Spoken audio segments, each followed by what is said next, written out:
and thus He can't talk in these things. And thus I have become a vampire, and I welcome you to Vampire Week on Month of Monsters. Come.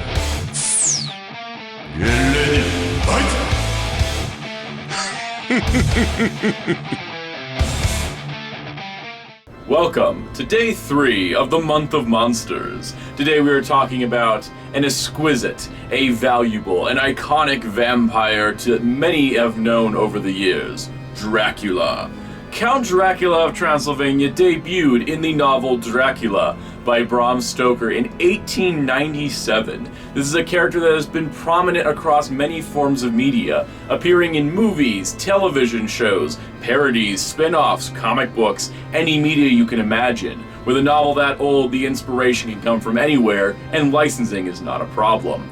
Dracula, of course, is most famously portrayed on screen by Bela Lugosi in 1931's Dracula. It also featured a Spanish version shot at the exact same time using the exact same sets and props. The other important versions of Dracula that have come over the years probably include Christopher Lee's performance in 1958's Dracula with Hammer Films. That was also the inspiration for Count Dooku in Star Wars because George Lucas was a nerd and thought it'd be funny if Count Dracula played Count Dooku in Star Wars. On that unrelated note, Dracula has had many different action figures over the years. The ones we're looking at today invoke sort of a general Dracula vibe. Jada Toys, in fact, made one that's not so Bela Lugosi, but more General Dracula, sort of like the Dracula you run into at the Universal theme parks. And Mego has produced a Bela Lugosi Dracula from the get-go, which is very amusing considering a story we'll share later in this month. But now let's take a look at these two different Draculas and see what makes them great. The first Dracula we're looking at is Jada Toys' Universal Monsters Dracula, coming in a very nice window box. Much like their Creature of the Black Lagoon, this has a nice portrait of Dracula looking very impressive and very intimidating, as all vampires should. The back of the packaging features a cross-sell for the others in the wave, featuring Frankenstein, the Bride of Frankenstein, yours truly Dracula, and the Creature from the Black Lagoon we looked at yesterday. There is also a lot of legal text, maybe too much legal text, it just depends on who you are. If you really love legal text in many, many languages, there you go. On the side of the box, illustrious monsters, but no Dracula on the side?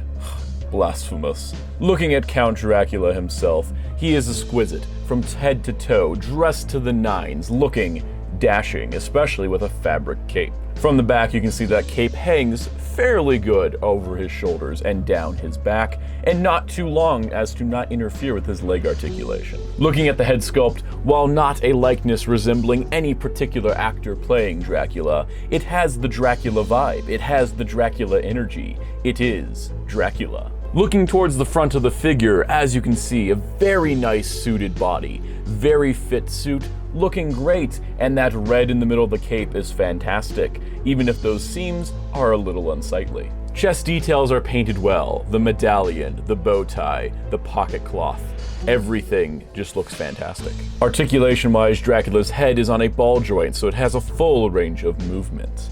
Underneath the cloak, the arms extend out, they are stiff. They rotate 360, they have a bicep swivel, they have a double jointed elbow, and of course, wrist articulation with a turning and pivoting wrist. Inside the torso, there is minor waist articulation and a little side to side. He has hips that move out, forward. There is a thigh swivel. There is a double jointed knee, giving him more range than he ever needed. On top of that, of course, he does have ankle articulation with a forward and back pivot and a side to side. Dracula's articulation range, of course, allows him to go into fighting stances. He is a martial artist, famously. Wait, no, he's not. In addition to his default hands, Dracula comes with a couple options. One reaching out, looking to communicate with you.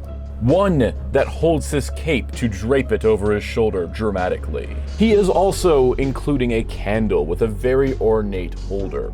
This gives him that creepy sort of, I'm going to invite you somewhere in my mansion vibe, which some may be into. He also includes an alternate expression featuring his vampire fangs, which I can guarantee he doesn't talk as well in. Naturally, as a vampire, he does include his bat form. It holds in his hand if you really want to, but mostly it's just a nice little bonus of a transformation option. The Jada Toys Dracula stands at about Marvel Legends size, meaning if you want a Marvel Dracula, this might be your best bet.